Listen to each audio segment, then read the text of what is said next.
Okay, hello everyone. Hopefully you can hear me. I'm figuring out this new setup because I have switched over to using Streamlabs OBS as opposed to regular OBS.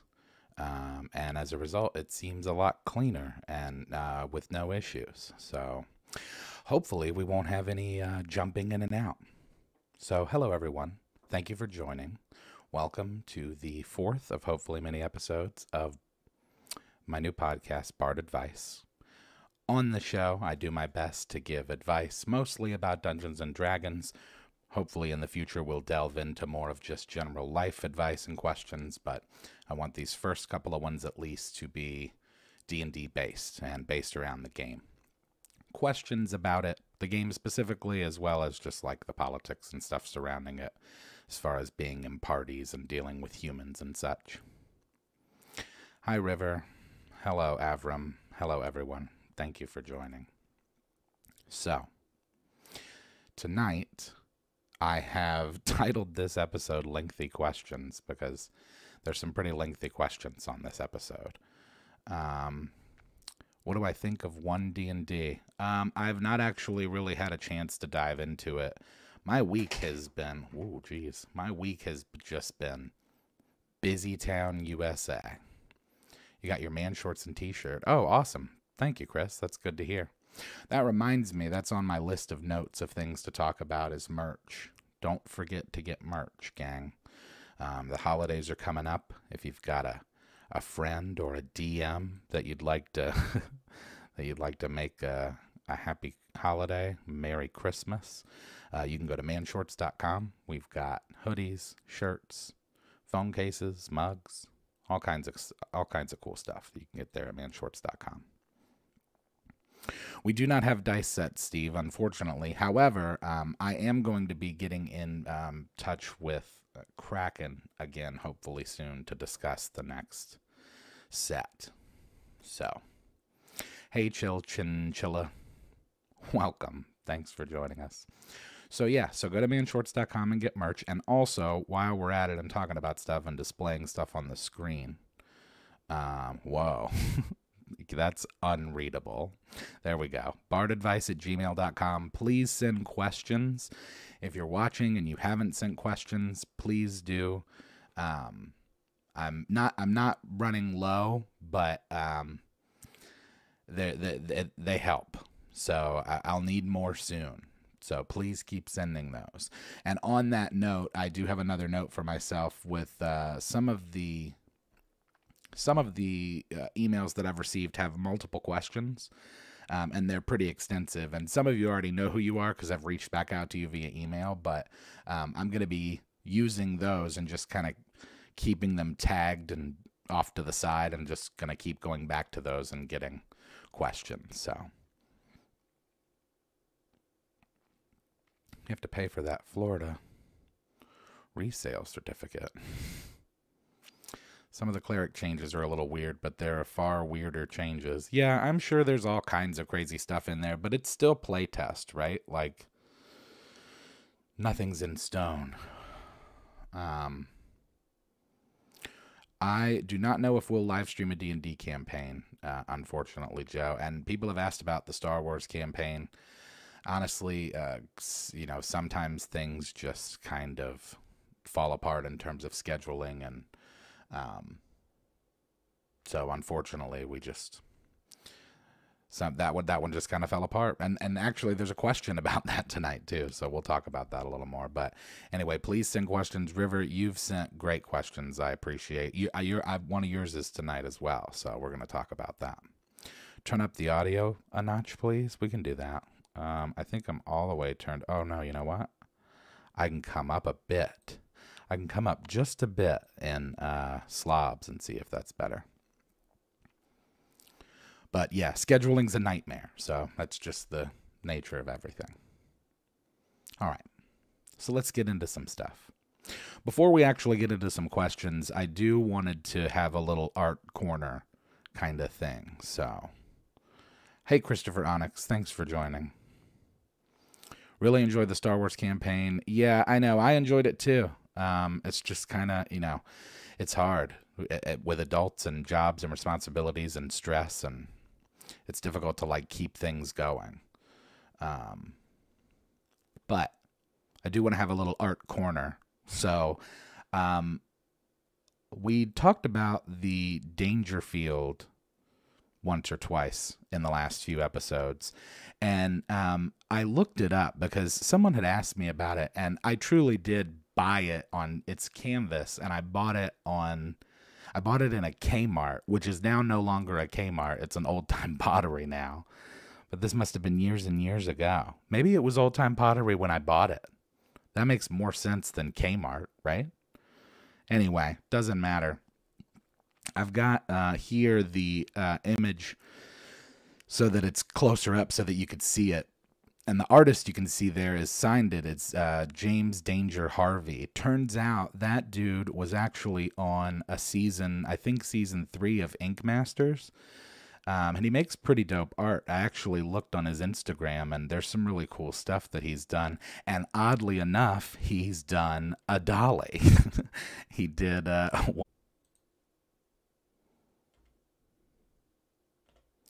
and then this one here is a drawing that he did of Einstein, which is pretty dope. So, but yeah, you could check out his stuff on Instagram. I just thought that that was kind of crazy that he had done a dolly, and that we were just discussing that last week. When I looked it up, I found all of that stuff. So, yeah, totally random, right?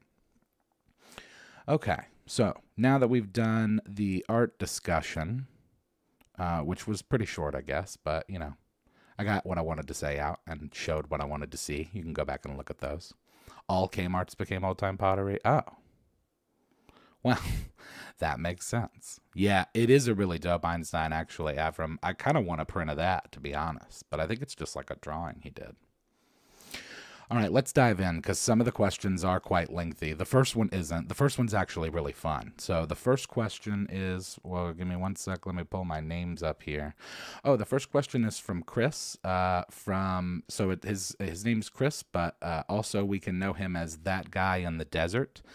I will probably likely have questions from That Guy in the Desert in the future, because he sent in quite a bit, and feel free to send in more. But this one here, the first one to get us kick-started, is Dream Celebrity D&D Table. So this one was really fun for me to think about, because it's not just, oh, hey, Justin, what's going on? It's not just how I would, like, the celebrities that I would want to be around, right? Like, I think it's also how those celebrities would play D&D. So I thought about it, and I came up with a 7-person table, or a 7-player table, rather, if I were DMing the celebrities that I would want to DM.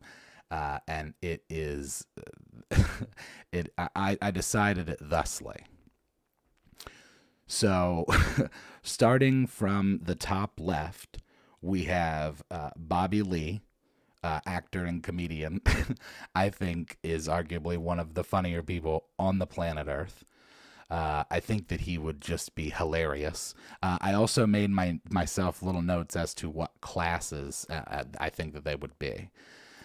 So Bobby, I think, like, would want to stay like a funny, goofy, kind of like weird little guy. So he probably would go bard or wizard. Aubrey Plaza I picked because I think she's like really wonderfully weird. She's really just like kind of kooky, I think, as a person, and like she's also a really talented actress, so I think that would be cool to bring to the table in terms of RP. She would probably do something weird and dark like Warlock or like Blood Hunter, I wrote down. Snoop, which, you know, he's there for obvious reasons, right? But I feel like he would run a druid or a ranger. He'd probably want to run a class that would allow him to stay close to nature, if you know what I mean. Then we've got Shaq, who I think that everyone would expect to want to run a barbarian, but he probably would want to run rogue. So I think Shaq would be the rogue. I think he would want to like sneak around and stuff. Weird Al, artificer, sorcerer. Zendaya, I think, would run cleric or paladin. I think she, for her acting chops, really, I'd be really interested to see what she would do in terms of RP at a D&D table. And then Kesha, just because I love Kesha, and I think I think she would go fighter or barbarian. I think Kesha's just super cool. So yeah, this is my celebrity, my dream celebrity D&D table, as it were. So yeah, that's what that is. It's crazy how completely different our tables would be. Yeah, that's true. 7 is too much. Yeah, there's a question I have about that too. Is like 7 too much? 7's a lot. 7 really is a lot to deal with. Thank you for becoming a Dragon Slayer, Chris. You only recognize Weird Al. Well, no. I mean, I'm a really like eclectic dude, I guess, in my taste. So it's kind of like a bit all over the place with who I picked, but I don't know. I stand by my reasons.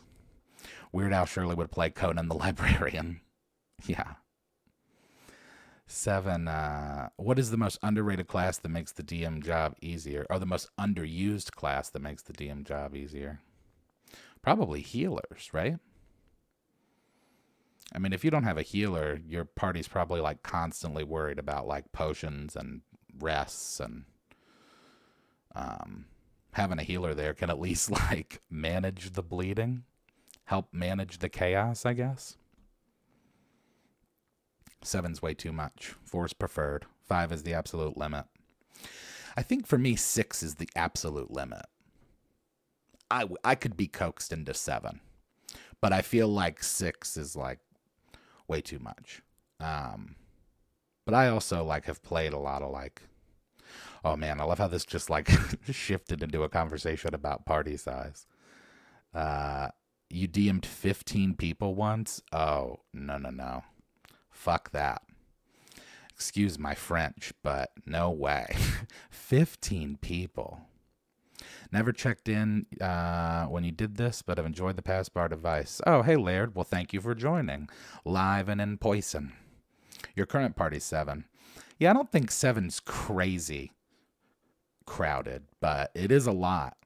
It's a lot to deal with. It's a lot of initiative. Okay, we got to keep moving, gang, because I've got that first question. Thank you, Chris, the guy in the desert, for that question. That was really fun. That actually was a fun exercise for me. So I appreciate it. And hopefully that's prompted all of you to think about what your celebrity table would look like. And then, of course, analyze like what we think the right party size is. So, as I mentioned, we've got lengthy questions on this one. So let's go ahead and get started on one of those. This one is from Aaron. I seem to have a penchant to get involved with groups or sometimes get them started, spend hours working on content and helping those involved to keep things running as smooth as possible, only for the group to run into problems. It's a bit rough to go things solo with no one to provide quality criticism or even advice.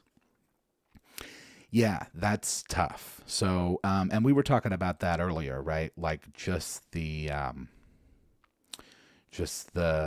sorry for the wall of text, everyone. It's just, this is kind of the format that's worked best for me so far. So I wasn't kidding about the lengthy questions. This is a tough thing to deal with though, because we were talking about it earlier. Like even when you're with a group where like everything is moving smoothly and everybody's invested, it can be difficult to... All right, later, J Bones. Later, Justin. Love you, man. I'll see you on Monday.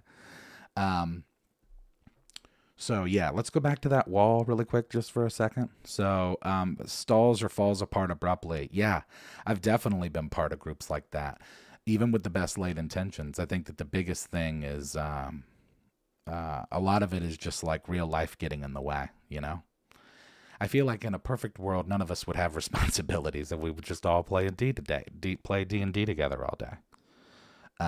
But, you know, unfortunately, missing one session makes it easier to miss 2, makes it easier to haven't played in 6 months. And I think I've said that exact sentiment before. Like, once you miss one session, then it's really easy to unravel because it's so damn hard to get together in the first place. Like, really, it's amazing. It's kind of like, you know, when you look at film, right?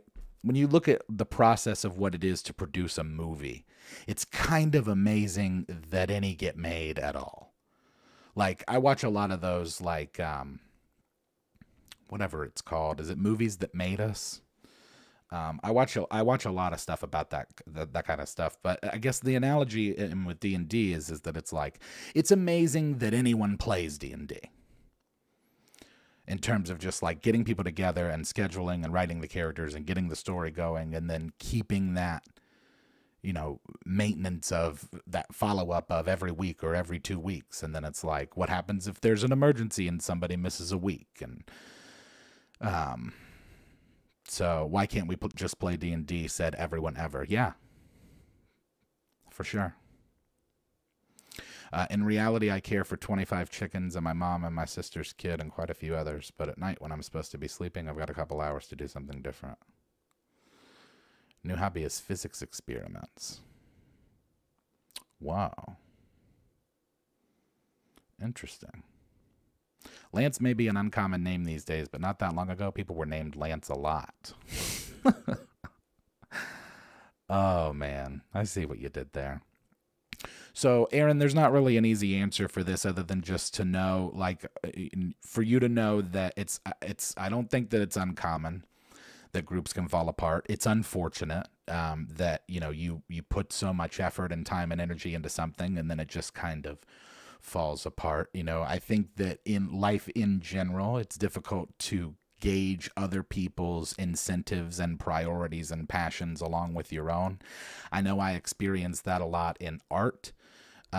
You know, I think that the artistic world is full of people who like have all these great ideas, and then when it comes time to like doing stuff, they don't necessarily show up, or they're not necessarily willing to make the sacrifice to show up and do it. And it's not that there's anything wrong with that. You know, I think that there are some people who are just like not really about it and would want to be.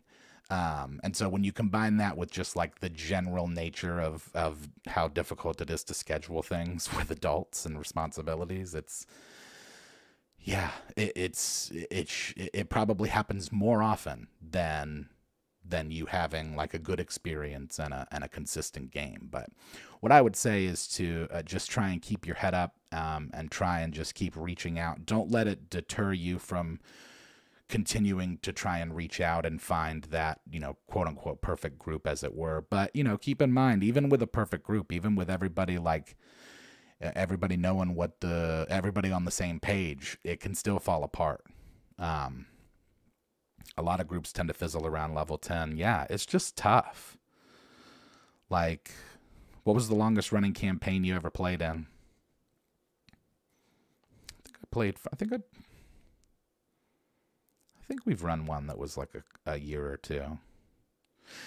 Not usually that long. Usually it's usually like a couple of months, I think, at the most for us in terms of like the homebrew stuff. 4 years, that's cool. Your job as a content creator is to convince the other people around you not to believe in things. Like Netflix. Oh. Well, I mean, at the beginning of code, everyone said they couldn't wait to meet again, but now everybody enjoys the flexibility of not traveling to a game. Yeah. Yeah, that's true too. And that happened just with like the economy in general. Like, I'm not going to get political at all here. I just mean like when COVID happened, like when a lot of companies were forced to have their employees work from home and then discovered that they could work from home with the same, if not better, productivity and efficiency. It's like, yeah, I mean, if I'm the head of like a major corporation that employs people in office buildings that I lease, and the pandemic happens and I discover all of those people can work from home, why would I ever lease an office building again when I can just hire, when my workers can be remote? So I think that the same kind of thing has happened with D&D, right? Like, it's like when COVID happened, it was like, oh man, we're forced into these like chat rooms and stuff, and like we're trying to make it work. And now even with Wizards, with 1D&D, they're pushing that model, like the digital model, like it's all right here. It's on the phone and on your computer. right in front of you. You don't need to be in person. And, I'm sure that there's resistance to that. And there's the purists that believe, myself included, that, there's nothing like physically rolling dice and being in person. But I think there is something to say about like how the ease of online gaming has probably allowed for more people to avoid it in person. So that could be part of it too, Aaron. It's just the unfortunate changes among our species. Unknown Valor, thank you for the donation. Thanks for great content, and remember, players respect a DM who puts a mimic outhouse in the game. I would respect that. You miss in-person games, that's how you learn. Gestures go so far at the table. Yeah. And just being able to be like in person and not have to worry about like delay online and like interrupting each other. It's so difficult to manage, even just a couple of people in chat online. And then it's like, if you've got like a party of 5 with the DM, or 5 or 6 with the DM, that's 6, 7 people. That's a lot. In person, I think, is easier because, with being able to see everybody, you can all kind of like, once the DM starts, everybody can just kind of like, oh, shut up, like it's harder to wrangle that online. It's like wrangling cats. Okay, so thank you for the question, Aaron. Hopefully that gave you some kind of answer, or at the very least, some sort of comfort and solidarity to know. And I see a lot of other people saying the same kind of stuff in the chat as to. Shocked I'm not at PAX this weekend. Yeah, I'm telling you, my week has just been, I've been on the busy bus all week. And it's still not over. In person is better, online's kind of a mess. Herding cats. Yeah, for sure. Okay, so let's move on to the next question. Thank you, Aaron. The next question I have is actually more of a rules question, which I'm excited about because we've not really done much of that. A lot of the questions have been kind of like, and this one's not too terribly lengthy, but this question is from Wayne. And Wayne asks, if you drop a weapon in a previous round, does picking up the weapon this round require an action, or is it considered part of the other activities on your turn if you're attempting to attack this round? The way the other activities section reads in the PHB, it seems you can, but this has been a point of contention in some of our games. So, I didn't know the answer to this, of course, offhand, so I looked it up. And for me, because I'm like a 3.5 guy and I like 3.5, I pulled up and looked up both the rules for 3.5 and for 5e.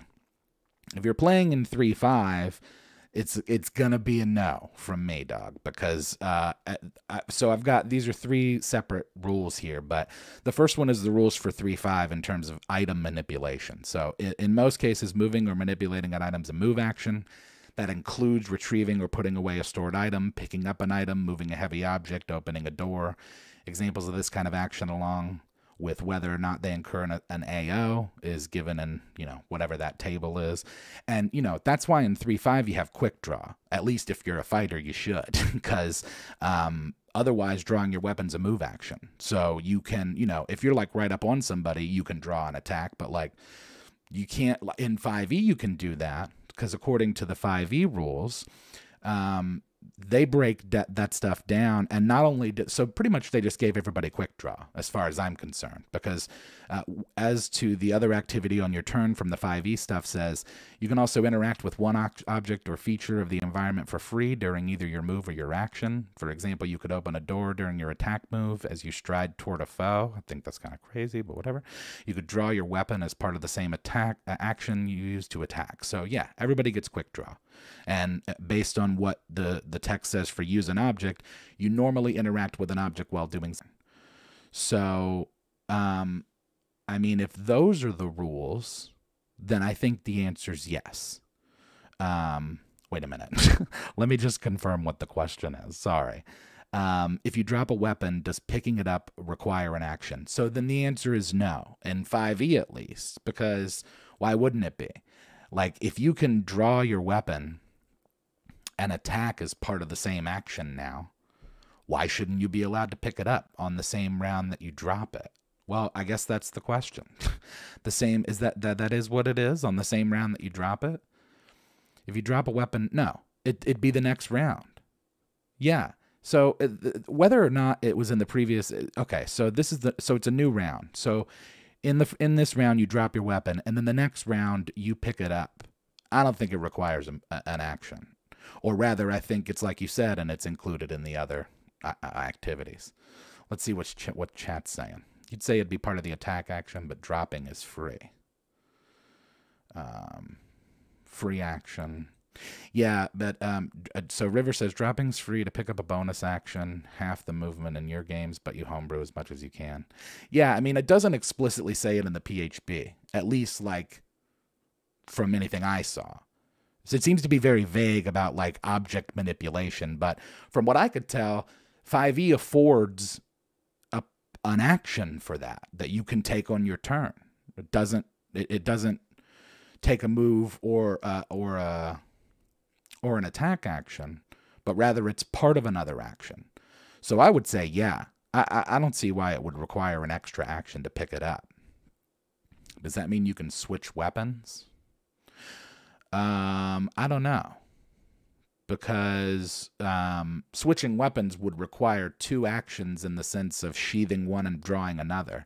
Unless you had 2-weapon fighting, in which case you would be able to do that with your dexterity. But I don't know. I feel like just based on the PHB rules, that weapon in sheath is different from weapon somewhere on the ground. Yeah. Yeah. But I mean, if it's right by you, I don't know how much more effort you're exerting than you would be to draw it. If I'm the DM and you drop your weapon, and then in the next round you want to pick it up and attack, I'll let you do it. But I think it's going to depend on the DM because, yeah, it doesn't seem to explicitly outline it in 5e. Even where, let's see. What if you dropped a shield and double-handed a bastard sword and then picked the shield up? Well, you couldn't do that, but that would be for different reasons other than having action economy. The next Yazik album is going to be at some point in 2023. It'll be called Organized Lightning. I'm working on it. It's not as moving as quickly as I'd like to. And obviously, I've been really busy lately, but I am actively working on it whenever I can, so don't you worry. Oh, and speaking of which, Attack of Opportunity should be back available on Spotify. If not right now, very soon, because I've re-uploaded it and redistributed it. So, oh, well, thank you, Off the Handle. That's nice of you. Have 2 weapons out and juggle them by attack, drop, pick up, attack, drop. Yeah, well, I mean, part of that, I think, is how 5e structured their rules out, right? Like, in 3.5, a lot of shit was just like, it was either move, attack, or free. And then 5e, like, there's so much shit that is, like, bonus action stuff, and now they have, like, this use an object, like, this whole other section of other activities. I was looking at their, let me pull up, this is for myself to read, because I pulled up the action list in 5e. Yeah, it's crazy. Attack, cast a spell, dash, disengage, dodge, help, hide, ready, search, use an object. I mean, there's a lot going on there. They just afforded like every single piece of it. And so I think that because of that, people look for the specificity when it comes to how that works in combat. And if it's not there, then it's just, I'd say it just defaults to the DM's rule, or whatever the party votes on being the most fair. I don't see why not. I think if everybody has quick draw, I don't see why it would cost an action to pick up a weapon, but maybe that's just me. I mean, obviously, if it's like 15 feet away and you have to like move over to it to then pick it up like out of some rubble and then attack, like, you do it on a case-by-case basis. But if you just drop your sword on the ground, I'll let you pick it up for free. Although, could incur an AO. And it would in 3.5. Of course, it would cost you an action in 3.5. But maybe that's maybe that's how you balance it, is that it's like, sure, it's free, but it's an AO. Deal with that. If you drop an ally that you were carrying and then dropped a bag they were carrying, which in turn spilled its contents, how long would it take you to pick up everything in first edition in 5e? If you have 2 attacks, can you attack one person with a sword? Then can you throw your dagger at another person? Yeah, I'd let you do that, but you'd take hella minuses to the thrown weapon unless you had like a... Don't they have prereqs for that kind of stuff in 5e in terms of like fighter abilities? Or excuse me, like fighting styles? Isn't that what that's called now? It's so crazy that it's just like that now. Just because in 3.5 it was like, look at this. You'd have like this level 12 fight. I'd make this like level 12 fighter, and it's like, look at this. It took me like 15 hours of reading and like 7 different books, but look what I made. And then now it's just like, good on Wizards. It was smarter than to just be like, why don't we just like build that into the base class? And it's like, oh yeah, that's true. We'll just do that. If you put away an object to draw another, it takes your action. If you drop and draw a new, no action. Okay, so we've got the lengthy questions. So this next one actually is really not that lengthy. It's from River, but I do like this question. So River asks, how would you handle players who are greedy with the loot for the party and hoard as much as they can? I like this question too, and I was excited about this question. So, yeah, the greedy looters. I think that there's a couple of ways that you can handle it. If it's becoming a problem, really the party, I think, should be the ones to handle it first. Pardon me, I'm gonna get a sip of water.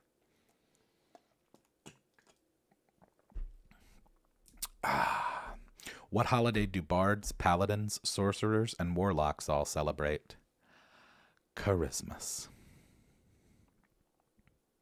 So, the looter. So there's a couple of ways that you could deal with it. I think that the party, I think you default to the party first. So like if it's bothering them, and it probably is, you'd hope that they would address it with that player first. You can ask them about it just earnestly, just to see if maybe they're not even like realizing that it's not cool.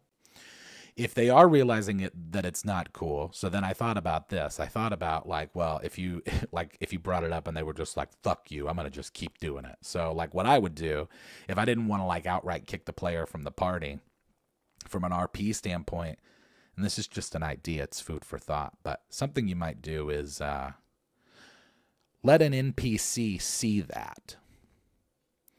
And then as a result, as the renown of the party is growing, so is the rumor, in this case, a true rumor, that he is,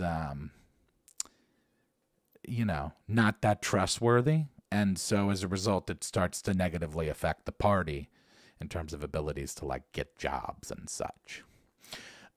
Let's see what chat's saying. Now you have to use that. Sorry. There's someone that said something about, Avram said they're going to get robbed. Yeah, you could rob them. You get them robbed. That's probably like a really easy direct way to do it. But that's probably knowing if they're doing it on purpose, that's going to really piss them off.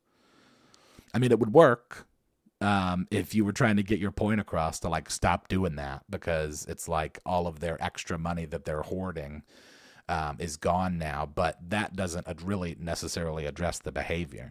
I think if you did something like I mentioned about like him getting a reputation as kind of like somebody that you can't really trust, or rather someone that's greedy, like people in your world may not want to work with him and his party by association.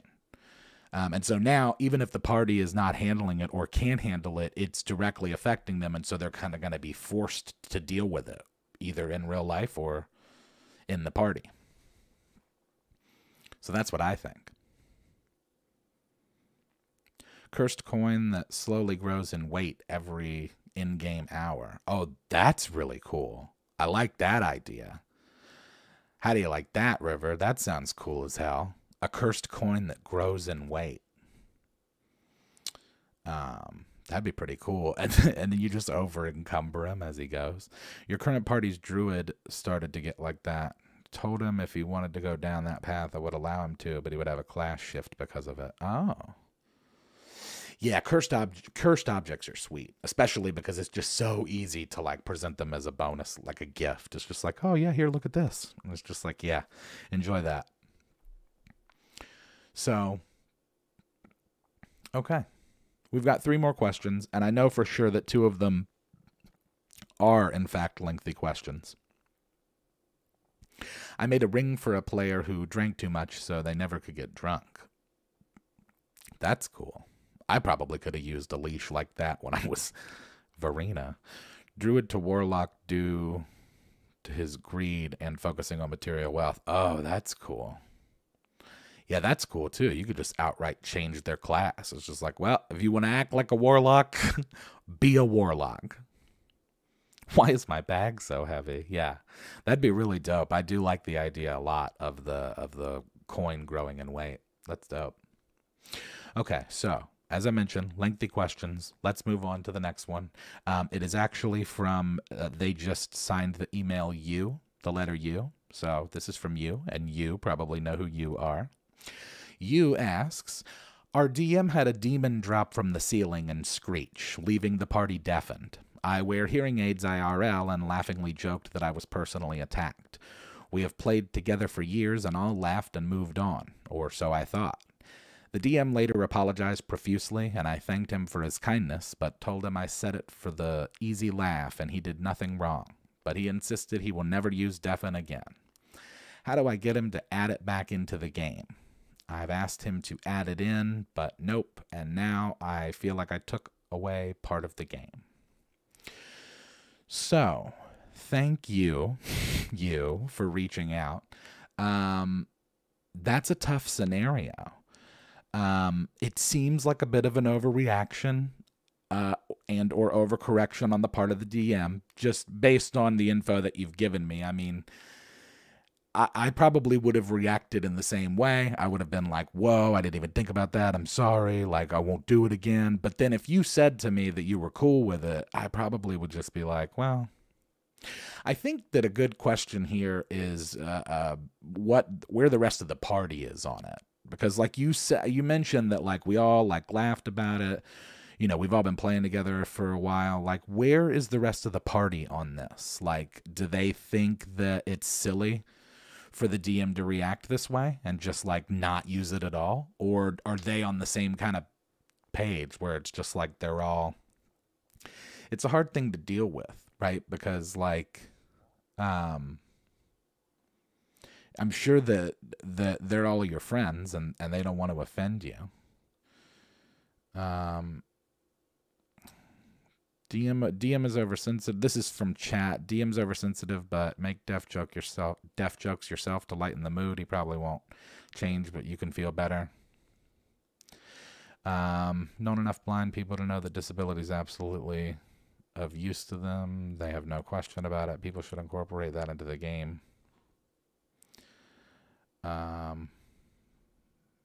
Vote for afraid of canceling. Yeah, the problem with the internet and all of us being able to all talk with each other is like that there's this idea that there's like this standard of behavior. And obviously there is when you're talking about like the law. But when you're talking about like gaming, everybody's different. And you know, the relationship that I have with my gaming group is more than just us gaming, because we've also been friends for a long time. And I'm really fortunate in that regard. I was really lucky to, you know, kind of gather a strong group of friends early and have been lifelong friends since. So, I think that, start using the silence spell, River says. That actually would be really funny. Start using things that have deafen. Yeah, that's true too. Like, the first thing that I would do if I were you is talk to the rest of the party and get a feel for where they are. Because if they agree with you, you might be able to just like all sit the DM down and be like, look, dude, this isn't a big deal. Get over it. Let's move on. If the opposite is happening and the rest of the party feels that way, and you know, it's kind of like all of them against you in the sense of like, no, we're not going to do that anymore. Then at that point, I think it's like, you know, your call as to whether or not you want to put up with that, as, you know, which you're in your right to do. Again, if it was me, if I was your DM and you had told me that you were cool with it, then we're cool with it.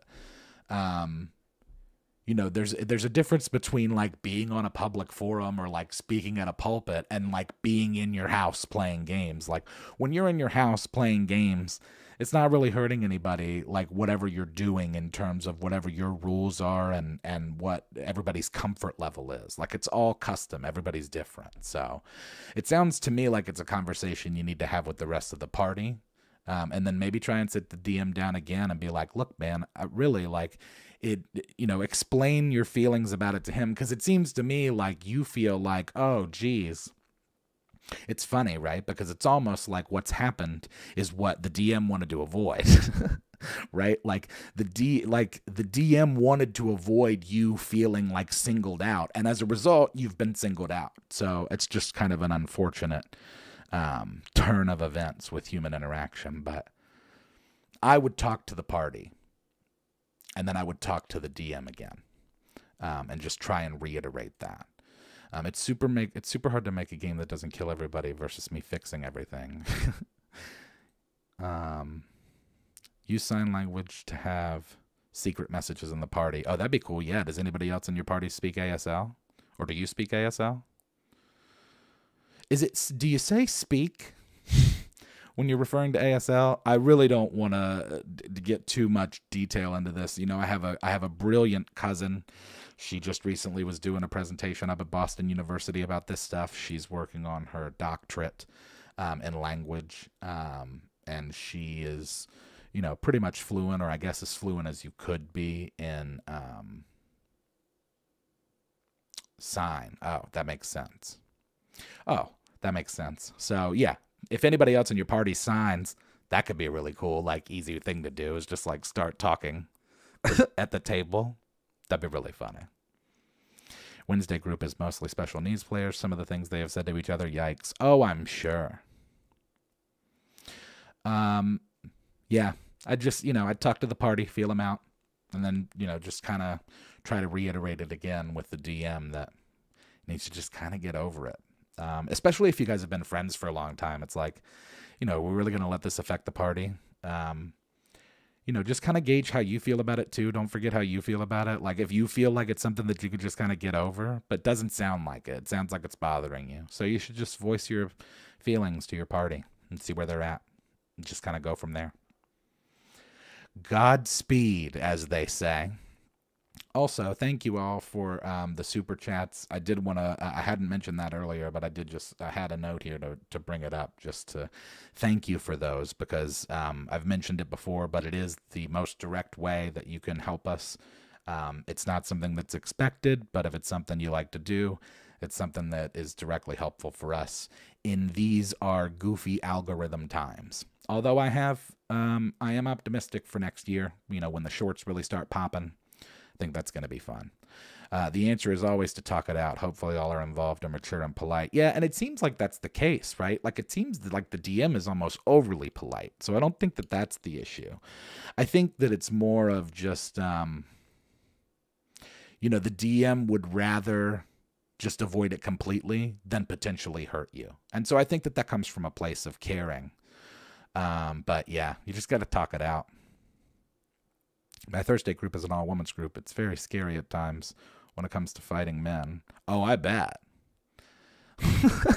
I bet that's crazy fun. And probably a bit spooky and scary.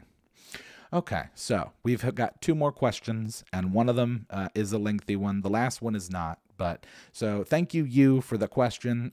Hopefully that helps, or at least kind of points you in the right direction. Players say one thing, then do another, even ignoring the group's request. Yeah, That can happen.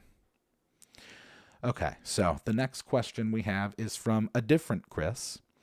And it's quite another lengthy one, so hold on to your hats for this wall of text. So this is from Chris. Chris asks, I recently started DMing a 3-5 campaign. I also have a PC that I play, Halfling Rogue Thief. One of my players gets upset about my thief who has a klepto trait. I don't do anything maliciously, but it seems that if I play my character how he should be played, he gets upset. Sounds like a player. Sounds like something a player would say. That's what the character would do.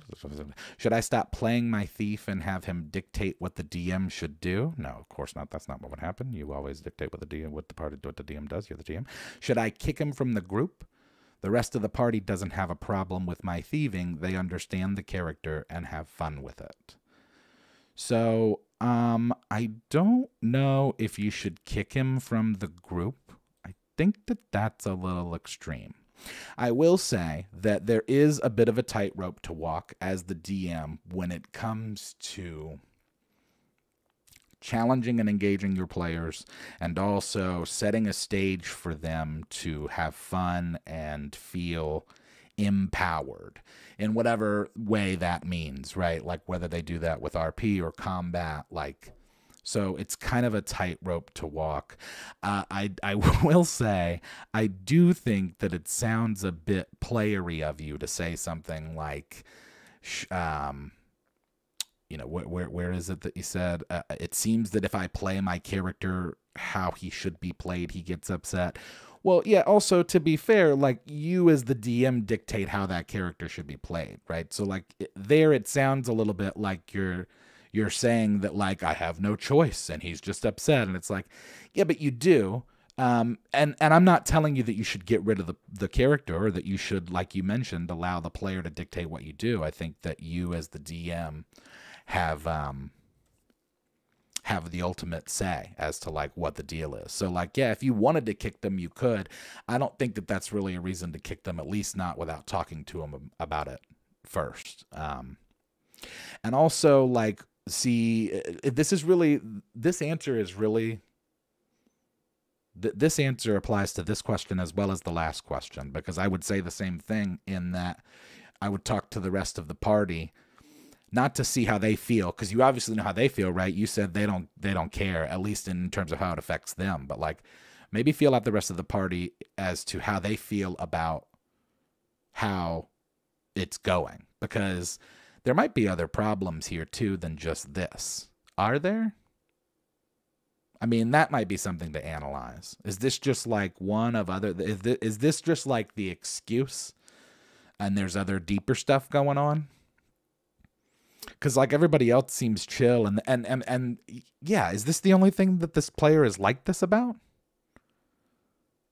Think about that, because probably not, right? It seems a little oversensitive to be like, oh, what? Because, and I'm sure that it's like very inane, right? Like he's probably just like this thief, and then like every night he like steals their wallet and then gives it back the next morning, kind of thing. Which is like, yeah, it's not a big deal. You know, you could turn it into RP. Is he being upset out of character, or is being upset part of the character? Yeah, that's a question too. It sounds like they're upset out of character, right? Or this probably wouldn't be an issue. So, yeah, they don't like the fact that you're stealing stuff from them. The rest of the party doesn't care. So it sounds like they're being upset about it out of character. You know, it's a little odd, maybe a little overly sensitive. It's really the same question as the last one in terms of like, okay, so it sounds like that person might be being overly sensitive. Maybe talk to them, talk to the rest of the party and see what they feel like. It might just be a thing where like you bring it up to the rest of the party and they're like, well, you know, we don't care that you do it to us, but we kind of think it's shitty that you keep doing it to them, even though they, you know, they don't like it. And you might be surprised, like, whoa, I didn't even realize my party felt this way. Or the opposite happens where they're like, yeah, well, we think that they're being really oversensitive about it. And if they continue to, you know, have an issue, take issue with it, then we'll just have to ask them to leave the party. It's unfortunate. You don't want to do that, I don't think. I don't think that's the main goal. I think that that's the last resort. But I think you got to talk to people. Definitely talk to people. Get the other players' vibes as to how they feel about it and the scenario, and maybe you'll find a mixed bag. Maybe some of the players will think that, like, you know, it's wrong of you to continue to do it even though you know he doesn't like it, and other players might think that he should just suck it up and deal with it. I really don't think it's that huge of a deal. Kirk says, "What is his character? A paladin should be upset." That's true. Is he a paladin? What's his character? Why did the bard multi-class as a necromancer? Because he wanted to become a famous plague rite. You always like these jokes here from Chris. Thank you, Chris. So many Chris's. Lots of Chris's. 2 of the questions were from Chris's tonight.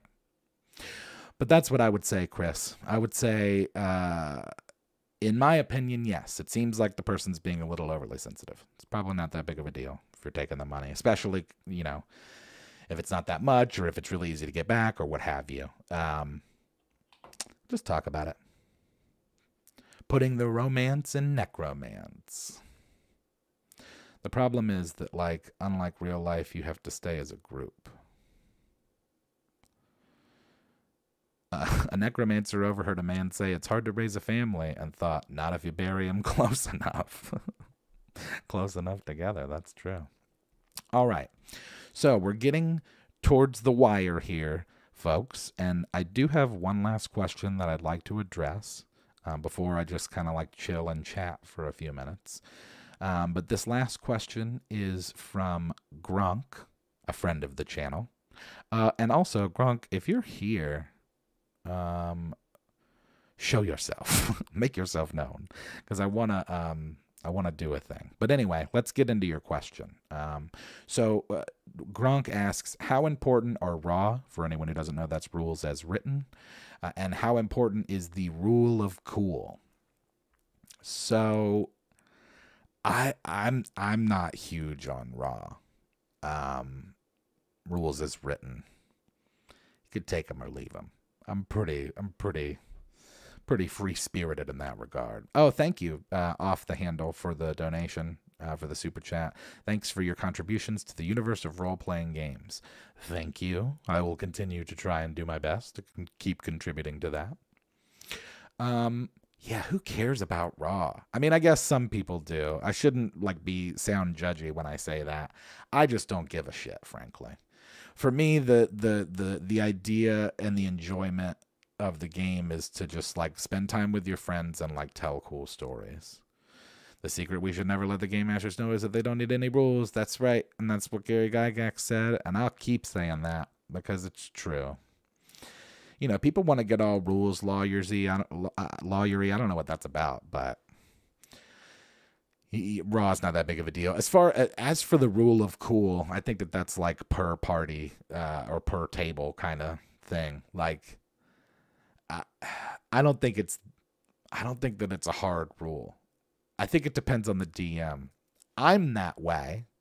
So like I am of the belief that like if it's if it's cool. So for any that don't know, the rule of cool essentially says that like if a player wants to do something, even if there's like no real rules for it, or even maybe if it violates the rules, the DM will let it slide because it adds to the story, or frankly, just because it's cool. I'm totally all about that. I just was, Chris, thank you for the super chat. Why can't barbarians keep their hands off their axes? All that cleavage. I'm not going to cut half the hit points off a monster. I'm not going to cut half of hit points off a monster so the party doesn't die to be cool. Yeah.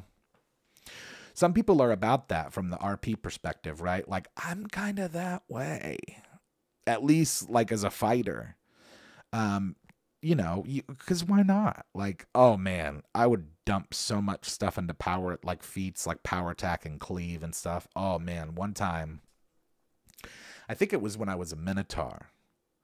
I could have been some other giant beast, but I think it was when I was a Minotaur and I had a big axe, and I just went on like a Supreme Cleave spree. Because if you had Supreme Cleave, it allowed you to take a 5-foot step and attack after felling an enemy.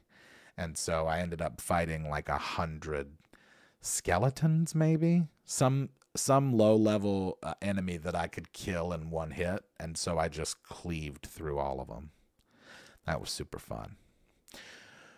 But I don't think that, and that was actually within the rules. So yeah, you could make the argument that it's like, well, you don't have to violate the rules to be cool. You can use the rules. But rules of the game versus talking with people around you. Did you wake up in this world knowing all the rules? I'm pretty sure I've never met somebody that has been there. Yeah, that's true. Who knows all the rules? You can't keep up with them. And you got to look stuff up all the time anyway. Like, as many years as I've been playing D&D, I still couldn't tell you, like, you know, what the casting time of a spell is in, you know, for a wizard in 3.5. I would have to look that up. And if somebody is like that, you know, that's fine. I think you'd get more enjoyment if you placed your time elsewhere. But that's just me. You meant as DM behind the screen rolled down the dragon's HP. There are runes and whatnot. Oh, your artificer wants to build a printing press for spell scrolls. Would you allow that in your game? Raw kind of that seems insane. What is that, like a 3D printer for scrolls? That seems a little, what we would say back in the day, a little baroque-ken. It seems a little broken to me. You're just going to print scrolls? What's the limitations on that? They are runes and whatnot. We have handwritten fonts. Spell scrolls are prepared and don't need to be handwritten as long as the components are provided. Yeah, scrolls are like free spells.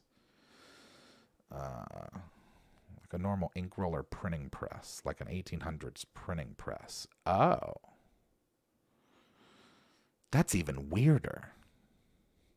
You lean on raw like 95% of the time since you make your players high-powered anyway. But if someone wants to do something insane but cool, changes are pretty good. I'll find a way to allow it. Yeah, I think most people... Hey, it's Rigsby. Look, everybody, it's Rigsby. Say hello to Rigsby. He plays Waylon on the show. It's very dependent on the players you have and the style of campaign you want to run. Yeah. I don't know. I've never been a big raw guy. And as far as rule of cool goes, like, I don't know. I've done some cool stuff thanks to the rule of cool. I feel like I couldn't hate on it. I think it's pretty important. But again, everybody's different. Everybody is, it's going to be whatever works best for you and your party. Oh, look at everybody saying hi to Rigsby. He's the first official guest appearance. No. This doesn't count as that, although he is here. So, so yeah, raw, don't really need it. And then rule of cool, like, it's really up to you.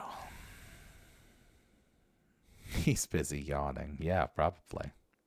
If the 3D printers for scrolls are allowed, I'm wondering if governments can print social credit scores for everyone. I doubt that. Although that might be coming. Who knows? We'll see. Man, I didn't even realize that we were at an hour until just now. Yikes. That went by fast. And I'm in my Rengoku tie-dye today. So it's like very like Fire Hashira. So, thank you all for coming and joining again for the 4th episode of Bard Advice.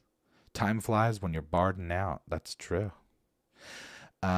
Weirdness with my YouTube channel, that I really don't know about, actually. I haven't even gotten a chance to dig into that yet, Flint, because I just got my stuff redistributed via my new distributor. But I've got to look into that. It's a separate issue. I've got to get in touch with Google about that. It's going to be a big pain. Reddit edition? Oh, that would be fun. Yeah. Just make it just a bunch of shit posting.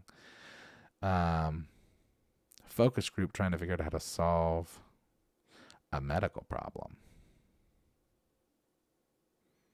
I once knew a ranger with anxiety over where to put their arrows. It made them quiver.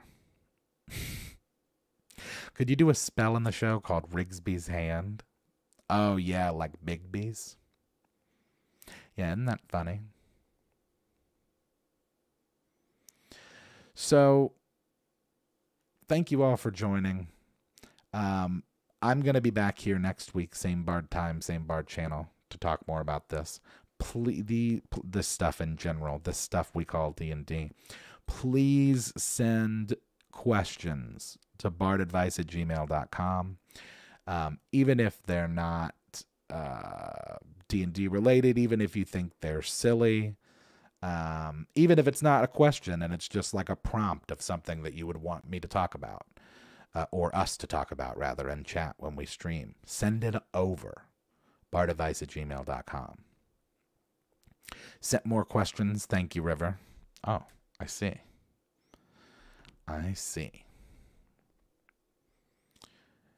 It should be Rigsby's yawn, not Rigsby's hand. That's true.